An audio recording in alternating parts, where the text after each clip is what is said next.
Caleb Williams tried to go to the Vikings? Damn. He didn't want to be with Matt Eberflus? Shane Waldron? Bring it on, because it shows you just how poorly run the Bears were prior to Ben Johnson arriving. That would be me. That's on ESPN.com, by the way, if you want to take a look at this. The piece is entitled Book, Caleb Williams sought way around going to the Chicago Bears. Quarterback Caleb Williams was so concerned about being picked by the Bears in 2024 that he and his family weighed circumventing the entire NFL draft, consulting with lawyers to try to find a way to get to the UFL, the United Football League. And details are part of that forthcoming book by Seth Wickersham. Chicago is the place quarterbacks go to die, says Carl Williams, the father of Caleb Williams. Okay, so as we look at this piece, Cap, and hear from Seth Wickersham, he was on with Waddle and Sylvie yesterday, and we'll hear from Seth in just a moment. Cap, I just think that, if nothing else, this speaks to the dysfunction of the Chicago Bears over the decades. You are what your record says you are. Your reputation is who you say you are. As much as you and I and many people listening are ardent, diehard Bears fans through the thick and the thin, through the muck and the mire, the bottom line is that this is who you've become. You think that every time that there is a coaching change or new regime, it's going to be different this time. It's going to be different this time. And keep in mind, that's part of fandom. That's part of it, Cap, that you say, hey, you know what? I'm with my team no matter what, even though it sucks. So you can understand from Carl Williams' standpoint where he says, well, look, I've seen the record for the Chicago Bears. I've seen the organization. It's not good. I want what's best for my son. Now, again, we could turn the page on it now because Caleb's our guy. But the point is, though, at the time, you can understand why the dad or even Caleb is like, man, if I go here, I'm going to get crushed. Boy, when you read the article, I listened to Seth yesterday on with Waddle and Sylvie, and as a dad, especially as the dad of a son who played college football, if you told me that my son was good enough, he wasn't, obviously.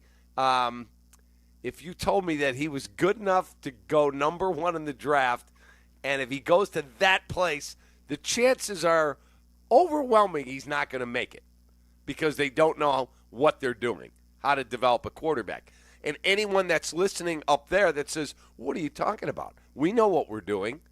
Well, all we have to do is go back to a year ago and look at how flawed the plan was, how ridiculous it was that you did not want to fire Matt Eberflus, and you wouldn't allow Ryan Poles to, from what I hear, 3 years left on the deal, we're keeping Eberflus. So if he wanted to make a change, it wasn't going to happen. Now, all roads have led to Kevin Warren, Ryan Poles, and Ben Johnson all being on the same page. That's an awesome thing. Yes.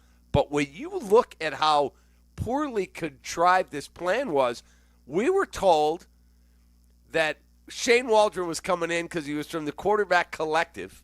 He knew Caleb, and so that would be a great pairing. Okay, let's do it. Now we find out Caleb did not want to be with Waldron. Waldron was incompetent at the job and was fired 9 games in. Incompetent. Caleb was watching film by himself. He had no idea. It's not that he can't. One of my buddies was saying to me, he doesn't know how to watch a film. No, there's a way you watch film. I sat down with Olin, I told you this, and watched film with him one day. And he's seeing things that I'm not seeing. Yeah. And he's like, hang on, bro. And he runs it back. He goes, you see that? Watch this. Watch this corner do this. Watch this safety slide here. I'm just watching the play. Okay. It's a different way you operate. And to see how incompetent they prepared Caleb, shame on them. Okay. I just want you to tell the audience how often you let your college players watch film by themselves. Never. Okay. So why would that happen in the NFL? Now, Correct. I understand, and again, we're going to hear from Seth Wickersham in just a moment. He says that in some places that is commonplace, where it's like, here's the Microsoft Surface, take a look. But ultimately, that's different. That's different. I guess what I'm getting to is that That should never be the case for a first-year quarterback in the league. You should never leave him alone. You should be handcuffed to Caleb Williams to make sure that he's seeing all the right things because, after all, he's never been an NFL quarterback before until he came into the league. So here's where I would say it's different. When we would have a game against, let's call it, Miami of Ohio. Yeah. You would bring your players in and you would put the film on. And you would watch. Hey, see here how Ron Harper does this. Here's how we're going to defend that. But today, with the advent of the tablets, what they do is they hand you, Hoodie, you're my starting power forward. Here is a tablet with cut-ups.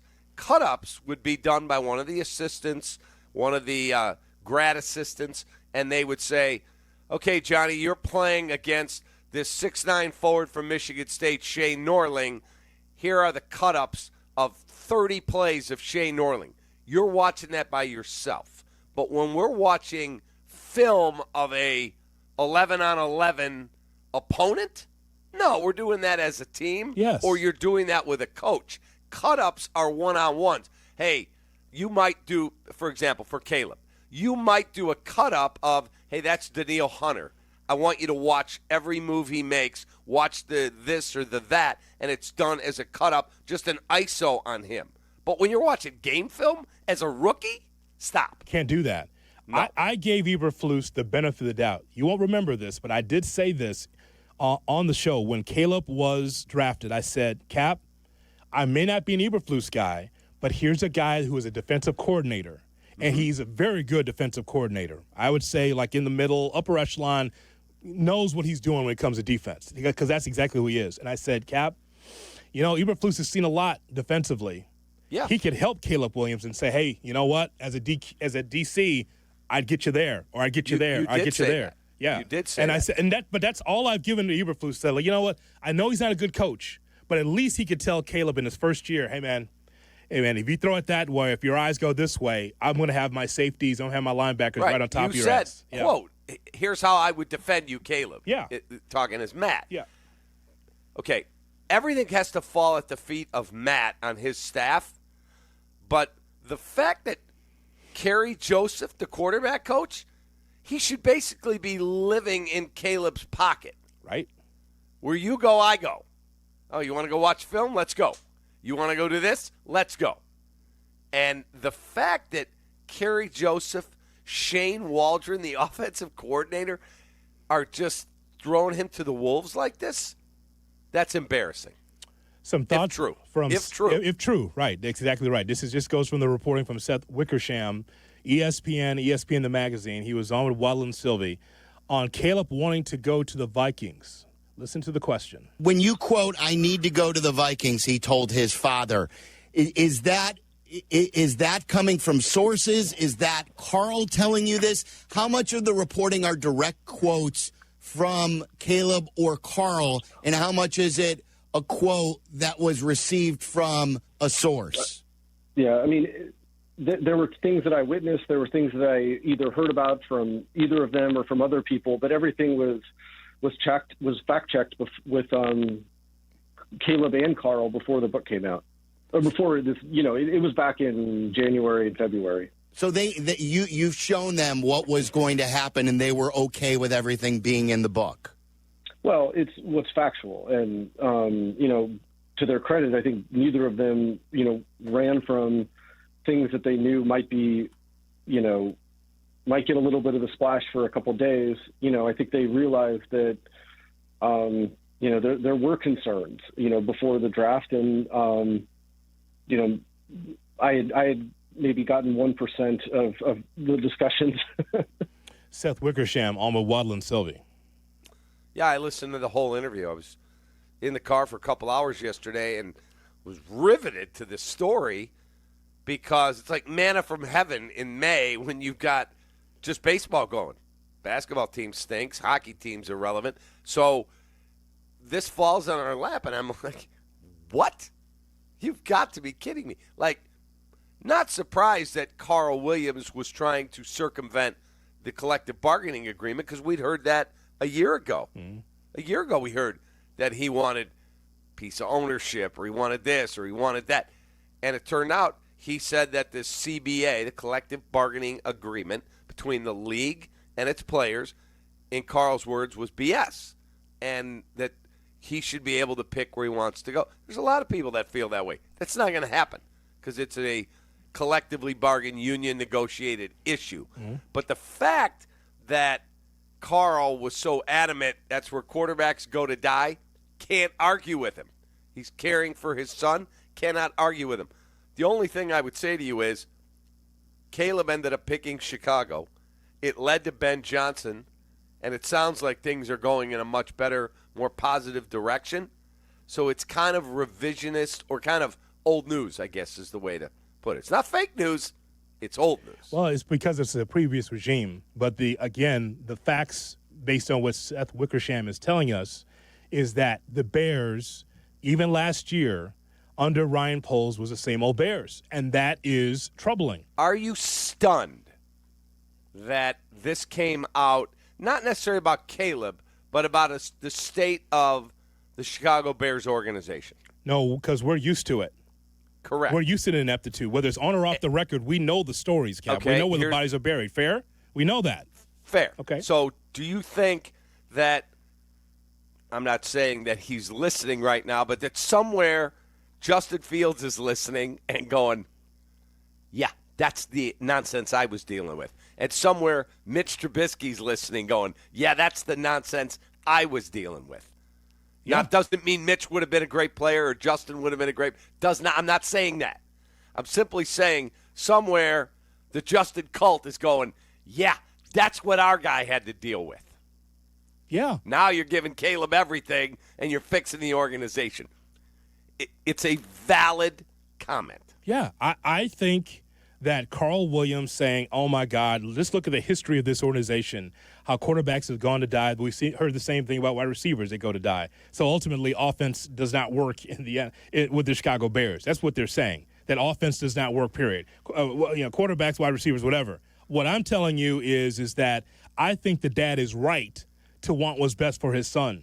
I know that everybody does not have the chops or the ability to say, yeah, you know what, you're a terrible organization. We're going to go someplace else, because you got to go where you got to go. You're not just going to just move around and just go to the Chiefs just because the Chiefs are great, or the Eagles because the Eagles are great. You got to go where you're drafted. I will give Ryan Poles a lot of credit on this.